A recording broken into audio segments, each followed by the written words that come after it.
Начало на финал бе в двуместния каяк на 500 метра при девойките. Първи коридор още веднъж за Сърбия, втори за Молдова, трети за Литва, четвърти за Швеция, пети за Дания, шести за Турция, осми за Чехия и девети за Латвия.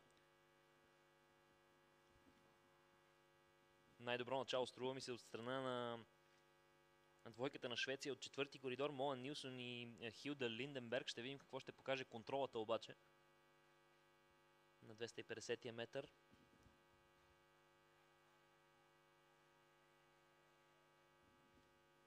И да има предимство за представителките на Швеция, то със сигурност не е голямо, защото виждаме, че останалите състезатели също са много близо до тях.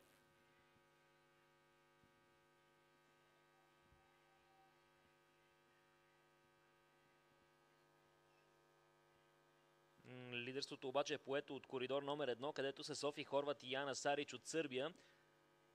Те са следвани от Турция, а пък на трето място са Моа Нилсон и Хилда Линдберг от Швеция.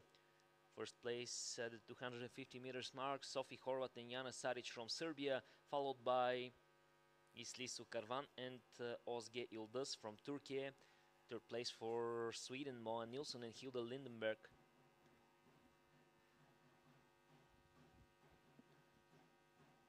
Хорват и Сарич продължават да вдигат темпото и виждаме, че успяват да се откъснат, отварят разлика между себе си и най-близкия преследвач, който продължава да е дуета от Турция в коридор номер 6. Трудно ще бъде наваксан на такава преднина, въпреки чудесното темпо за финала на туркините. Да, първата позиция остава за Сърбия. Софи Хорват и Яна Сарич се нареждат първи в финал Б.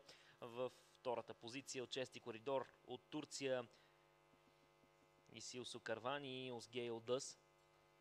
So first place for Serbia, second place for Turkey, and the third place went to Молдова, probably. Дария Маканен, Валентина Санду. Струва ми се, че Молдова допълва тройката. Дария Макан и Валентина Санду в последния момент успяха да изпреварят Моа Нилсон и Хилда Линденберг. Точно така, потвърдено е и от резултата, така че Молдова на трета позиция. Четвърто място тук е за представителките на Швеция.